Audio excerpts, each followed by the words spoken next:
ओम नमः शिवाय। हर हर Mahadev. Veena Deepak Soni YouTube channel में आप लोगों का स्वागत है। आज मैं आप लोगों को इस वीडियो के माध्यम से नाग पंचमी व्रत की कथा कहानी सुनाऊंगी। नाग पंचमी का त्यौहार हमारी परंपरा और संस्कृति से जुड़ा हुआ है। नागों के साथ हमारे अनेक रहस्य हैं। वही जीवन की रक्षा करने वाले माने जाते हैं। नाग पंचमी पर विधिवत पूजन करने से नाग देवता की कृपा हमें प्राप्त होती है। अब मैं आपको नाग पंचमी की कहानी सुनाती हूँ। प्राचीन काल में एक सेठ के 7 पुत्र थे। सातों का विवाह हो चुका था।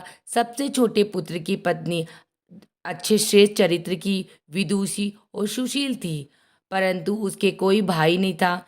एक दिन बड़ी बहू ने घर लीपने को पीली मिट्टी लाने के लिए सभी बहुओं को साथ चलने को लिए कहा, तो सभी दलिया और खुरपी लेकर मिट्टी खोदने के लिए चली। तभी वहाँ एक सांप निकला, जिसे बड़ी बहू खुरपी से मारने लगी। यह देखकर छोटी बहू ने उससे रोकते हुए कहा, मत मारो इसे, यह बेचारा निरपराध है। यह सुनकर बड़ी बहू ने उसे नहीं मारा। तब सर्प एक और जा बैठा। तब छोटी बहू ने उससे कहा, हम अभी लौट कर आती हैं, तुम यहाँ से जाना मत। यह कहकर वह सब साथ मिट्टी लेकर घर चली गई। वह सबके साथ घर चली गई और वह कामकाज में फंसकर सबसे सांप से जो वादा किया था वह भूल गई।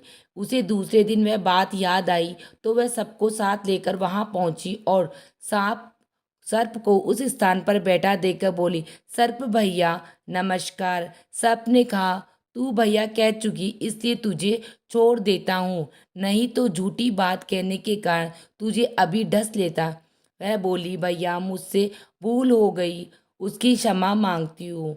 तब सर्प बोला, अच्छा तू आज से मेरी बहन हुई और मैं तेरा भाई, तुझे जो मांगना हो मांग लो। है बोली, भैया मेरे को कोई नहीं है, मेरा तो कोई नहीं है। अच्छा हुआ तो आप मेरे भाई बन गए। ऐसे देखते देखते समय व्यतीत होने लगा। कुछ दिन व्यतीत होने पर वह सर्प मनुष्य का रूप रखकर उसके घर आया और बोला कि मेरी बहन को भेज दो। सबने कहा कि इसके तो कोई भाई नहीं था, तो वह बोला, मैं दूर के रिश्ते में उसका भाई हूँ, बचपन में ही बाहर चला गया था। उसके विश्वास दिलाने पर घर के लोगों ने छोटी को उसके साथ भेज दिया। उसने मार्ग में बताया कि मैं वही सर्प हूँ, इसीलिए तू डरना नहीं और यहाँ चलने में कठिनाई हो वहाँ मेरी पूंछ पकड़ लेना।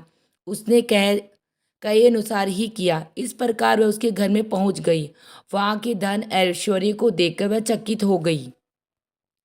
एक दिन सर्प की माता ने उससे कहा, मैं एक काम से बाहर जा रही हूँ, तू अपने भाइयों का ठंडा दूध पिला देना। उसे यह बात ध्यान नहीं रही। उससे गर्म दूध पिला दिया, जिससे उसका मुंह बुरी तरह से जल गया। यह देखकर सर्प की माता बहुत दुख क्रोधित हुई, परंतु सर्प के समझाने पर शांत हो गई। तब सर्प ने कहा कि बहन को अब उसके घर भेज देना चाहिए। तब सर्प और उसके पिता ने उससे बहुत सा सोना चांदी जवाहरात वस्त्र आभूषण आदि देकर उसे घर पहुंचा दिया। इतना ढेर सारा धन देखकर बड़ी बहू ने ईर्ष्या से कहा, भाई तो बड़ा धनवान है, तुझे तो उससे और भी धन लाना चाहिए।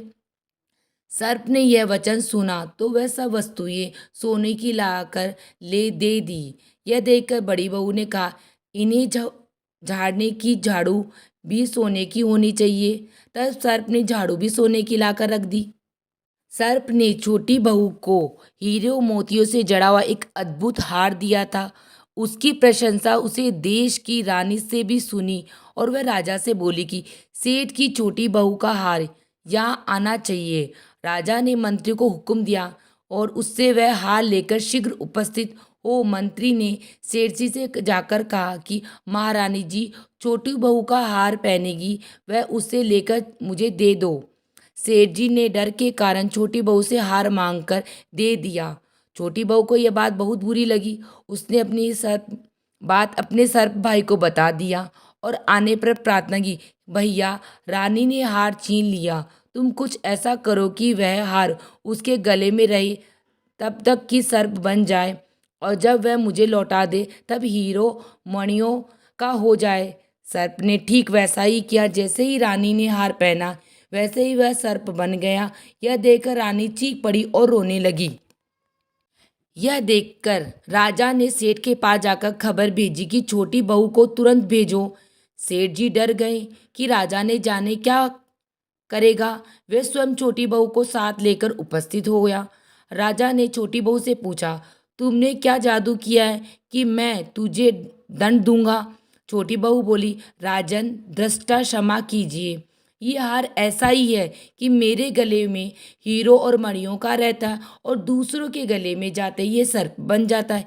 यह सुनकर राजा ने वह सर्प बना हार उसे देकर कहा, अभी पहनकर दिखाओ। छोटी बहू ने जैसे ही उसे पहना वैसे ही वह हीरो मणियों का हो गया।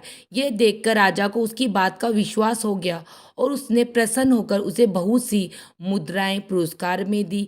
छोटी बहू वह अपने हार और इन सहित घर लौट आई। उसके धन को देखकर बड़ी बहू को ईर्ष्या हुई। ईर्ष्या के कारण उसने उसके पति को सिखा दिया कि छोटी बहू के पास कहीं से ये धन आया। यह सुनकर उसके पति ने अपनी पत्नी को बुलाकर कहा, ठीक ठीक सही सही बता दो, तुम्हें ये धन कहाँ से मिला? तब वह अपने सर्प भाई को याद करने लगी। तब उसी समय सर्प भाई उनका प्रकट हो गया। उनका सर्प भाई उसी समय प्रकट हो गया। यदि मेरी बहन के आचरण पर कोई संदेह प्रकट करेगा तो मैं उसे खा लूंगा। यह सुनकर छोटी बहू का पति बहुत प्रसन्न हुआ। उसने सर्प देवता का बड़ा सत्कार किया। उसी दिन से नाग पंचमी का त्योहार हम सब बनाते हैं और स्त्रियों को नाग देवता को भाई का रूप बनाकर उसकी पूजा करनी चाहिए और नाग देवता हम सभी की रक्षा करते हैं और इसी से हमें पुण्य फल की प्राप्ति होती है। इसी के साथ कहानी समाप्त होती है। आप सबको मेरी कहानी कैसी लगी कमेंट बॉक्स में कमेंट करके ज़रूर बताना। मेरे चैनल को लाइक एंड सब्सक्राइब जरूर करना। हर हर महादेव।